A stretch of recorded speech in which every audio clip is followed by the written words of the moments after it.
ہر پیر سے جمعرات اپنے پسندیدہ شو لائیو ود عادل شاہ زیب کو یوٹیوب پر دیکھنے کے لیے ڈان نیوز کے آفیشیل یوٹیوب چینل پر آئیں اور سبسکرائب کر کے بیل آئیکن بھی پریس کریں۔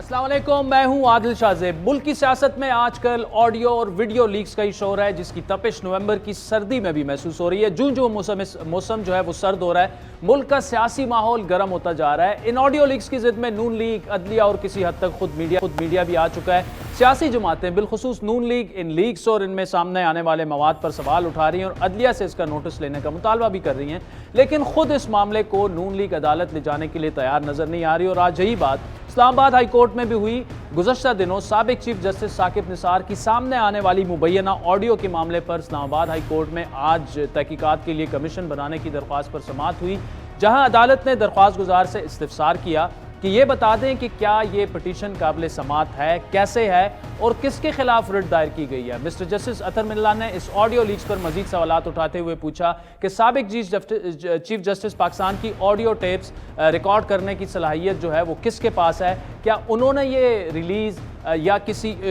کی یا کسی امریکہ میں بیٹھے ہوئے آدمی نے۔ چیف جسٹس اسلام آباد ہائی کورٹ نے مزید ریمارکس دیے کہ مبینہ آڈیو ٹیپ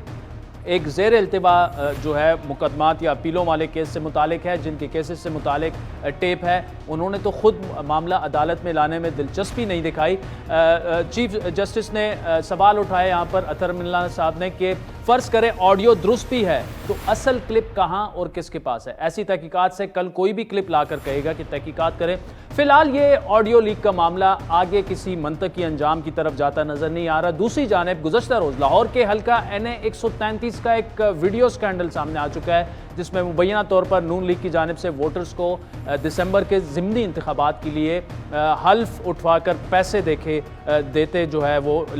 دیکھا جا سکتا ہے۔ اس ویڈیو سامنے آنے کے بعد نون لیگ اور پیپلز پارٹی دونوں ایک دوسرے پر الزامات لگا رہے ہیں اور دونوں ہی الیکشن کمیشن پہنچ چکے ہیں۔ ساتھ ہی الیکشن کمیشن نے لاہور کے ضمنی انتخابات میں مبینہ طور پر ووٹ خریدنے کی جو ویڈیو ہے اس کا نوٹس لے لیا ہے اور خبردار کیا ہے کہ اگر یہ الزامات درست ثابت ہوئے تو NA 133 کا ضمنی انتخاب ملتوی بھی ہو سکتا ہے، اور اگر معاملہ زیر التوا رہا اور الیکشن کے بعد ثابت ہوا تو امیدوار کو نائل بھی قرار دیا جا سکتا ہے۔ NA 133 کے ضمنی انتخابات میں ووٹ خریدنے کی مبینہ ویڈیو کی رپورٹ کل جمع کروائی جائے گی، اور اس تمام صورتحال میں بظاہر تحریک انصاف کے لیے حکومت کے لیے کوئی مسئلہ اٹھتا نظر نہیں آ رہا، لیکن ایسا بھی نہیں ہے۔ نون لیگ کے دور میں میڈیا کو اشتہارات دینے سے متعلق مریم نواز کی آڈیو پر کمیٹی بنانے اور منگل یعنی کل تک جو ہے وہ برات لینے والوں کے نام سامنے لانے کا اعلان کیا گیا تھا، لیکن اب دیکھتے ہیں کہ کل یہ ہوگا یا نہیں، کیونکہ ابھی تک کمیٹی میں کون لوگ شامل ہیں، کس قسم کی تحقیقات ہو رہی ہیں، اس پر کوئی تفصیلات نہیں ہے۔ بلکہ آج فاروق حبیب نے جو کہ انہوں نے آج سینٹ کی قائمہ کمیٹی میں بریفنگ دی اور یہ کہا کہ بدھ تک اس معاملے پر تحقیقات مکمل ہو جائیں گی۔ اس آڈیو اور ویڈیو لیکس کے شور کے دوران کورونا کے امدادی پیکج میں 40 ارب روپے کی ارریگولیرٹیز یا بے ضابطیوں کی خبر جو ہے وہ اپنی پوری آب و تاب کے ساتھ حکومت کی کارکردگی پر سوال اٹھا رہی ہے۔ تمام معاملات پر بات کریں گے وزیر مملکت برائے اطلاعات حبیب صاحب خود ہمارے ساتھ موجود ہیں، جبکہ پیپلز پارٹی سندھ کے وزیر اطلاعات اور سینئر رہنما سعید غنی صاحب بھی ہمیں جوائن کریں گے۔ فاروق حبیب صاحب، مریم صاحبہ کی آڈیو لیک ہوئی، پھر انہوں نے اقرار کیا، یہ آپ بتائیں کہ آپ نے کمیٹی بنانے کا اعلان کیا کہ جی تحقیقات ہوگی اور کل یعنی منگل کو تفصیلات جاری ہوں گی۔ کچھ تفصیلات ہمارے سامنے بھی پڑی ہوئی ہیں، اس پر بھی آپ سے بات کریں گے، لیکن آپ نے یہ بھی کہا کہ کچھ صحافی بھی ہیں جن کو نوازا گیا، ان کی تفصیلات بھی کیا کل آپ شیئر کر دیں گے، پبلک کرنے جا رہے ہیں؟ دیکھیں، یہ تو تمام تر تفصیلات جو ہیں اس حوالے سے ہم نے ایک اپنی منسٹری آف انفارمیشن کے تحت جو ہے وہ ایک انکوائری ہم کروا رہے ہیں، اور اس میں یہ تمام تر سوالات جو ہیں ان کو ہم نے سامنے رکھا ہے، جن سوالات کے جواب پاکستان کی عوام مانگ رہے ہیں کہ کیسے ٹیکس پیئر کے پیسے کو سابقہ حکومت جو کہ سو کالڈ جمہوری حکومت تھی لیکن لگتا ہے ایک بادشاہت کا نظام قائم تھا، اور مریم صفدر بھی جو ہے اسی بادشاہت کے نظام پہ نہ کیبنٹ کا حصہ تھی نہ اسمبلی کا حصہ تھی، بغیر کسی ذمہ داری کے، بغیر کسی اختیار کے وہ وہاں پر اشتہارات بند کرنے کے لیے حکم نامے جو ہے وہ جاری کر رہی تھی۔ تو ان تمام چیزوں کا احاطہ جو ہے یہ کمیٹی کرے گی اور حقائق اور تفصیلات جو ہے وہ سامنے رکھیں گے عوام کے، جیسے یہ کنکلوڈ ہو جاتی ہے اس رپورٹ کو جو ہے وہ ہم سامنے لے آئیں گے، اور اس میں یہ بھی سامنے آئیں گی چیزیں کہ کس طریقے سے جو ہے وہ ایک ڈسپیرٹی رکھی گئی ان میڈیا گروپس کے ساتھ جو کہ ٹاپ 5 ریٹنگ کے اندر بھی آتے ہیں، لیکن ان کو اشتہارات سے جو ہے وہ محروم رکھا گیا، اور وہاں پر جو ہونے والا استحصال ہے، وہاں کے جو ورکرز ہیں، میڈیا ورکرز ہیں، جو صحافی وہاں پہ کام کر رہے تھے، ان کا کتنی بڑی تعداد کے اندر جو ہے وہ اتصال ہوا، ان کو نوکریوں سے اپنے ہاتھ دھونے پڑے، یہ وہ تمام تر مضمرات ہیں۔ اچھا فاروق صاحب، یہ بتائیں کہ اس کمیٹی میں شامل کون کون لوگ ہیں اور کیا ابھی تک کیا تفصیلات سامنے آئی ہیں؟ ایسا نہ ہو کہ سوالیہ نشان اٹھ جائے کہ جی ایک ون سائیڈڈ کمیٹی آپ نے بنا کے اور تفصیلات جاری کر دی۔ دیکھیں، میرے خیال میں کوئی ایسی چیز نہیں ہے کہ اس میں بیلنس یا ان بیلنس رکھنے والا کوئی معاملہ نہیں ہے، یہ وہ تمام چیزیں ہیں جو سرکاری ریکارڈ کا حصہ ہے نا، کوئی ایسی چیز تو ہے نہیں۔ اب جو اشتہارات کے اوپر پیسے خرچ کیے گئے ہیں، جو سپینڈنگ ہوئی ہے، وہ تمام تر جو ہے وہ ریکارڈ کا حصہ ہے، اور جب یہ چیزیں ریکارڈ کا حصہ ہیں تو پھر اس میں آپ نے یہ تعین کرنا ہے آیا جب یہ اشتہارات دیے جا رہے تھے یہ کس پالیسی کے تحت دیے جا رہے تھے، کوئی پالیسی وہاں پر موجود تھی یا اس پالیسی کے بغیر یہ اشتہارات کی جو ہے وہ بندربانٹ کی جا رہی تھی، کوئی میڈیا چینلز کی جو ہے وہ اے لسٹ بی لسٹ کو کیٹیگریز بنائی گئی تھی، یا وہ کیسے اشتہارات کی بندربانٹ کی جا رہی تھی، وہ ان چیزوں کا تعین کرنا ہے۔ تو میں نہیں سمجھتا کہ اس کا کوئی ایسے پک اینڈ چوز کے ساتھ کوئی تعلق۔ ٹھیک ہے، چلیں فاروق حبیب صاحب ایک چھوٹی سی بریک لے کے آپ سے یہ گفتگو جاری رکھیں۔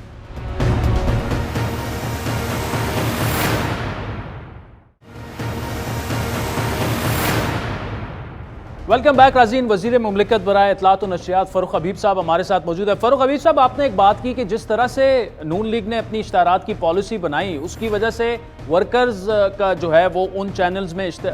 جو ہے استحصال ہوا۔ میں اس سے ڈس ایگری اس لیے کروں گا کیونکہ آپ کے دور میں ہر بڑے سے چھوٹے چینل میں 30 سے 40% جو ہے صحافیوں کی کو کٹس لگی، تنخواہیں کی 6-7 مہینے ان کی تنخواہیں بند رہیں۔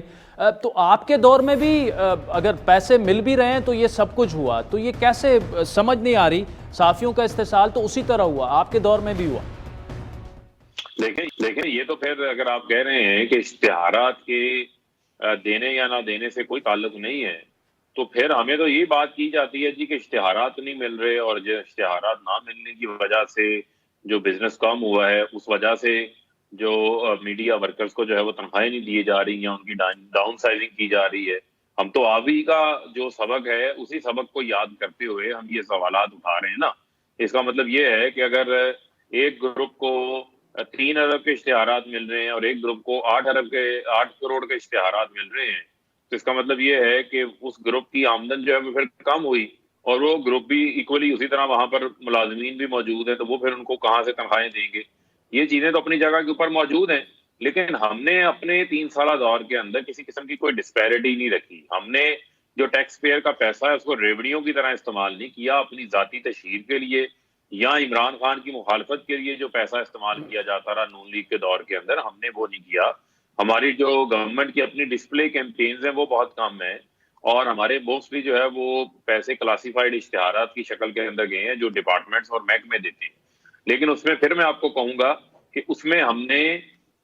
کسی قسم کی کوئی ڈسپیرٹی نہیں رکھی، کوئی ایسا دوہرا رویہ اختیار نہیں کیا جس سے یہ تاثر جائے کہ میڈیا کے لوگوں کو یا کچھ چینلز کو نوازا جا رہا ہے، کچھ کو نہیں نوازا جا رہا۔ یہاں پر سوال یہ دیکھنے کا ہے کہ اگر آپ 9 ارب روپے کے اشتہارات دے رہے ہیں تو پھر اس کو میرٹ کی بیس کے اوپر آپ تقسیم کریں نا، اس کو ان کی ویورشپ کے اوپر ریٹنگ کی بنیاد پہ کریں۔ ہم نے تو ٹوٹل جو ہے پچھلے 3 سال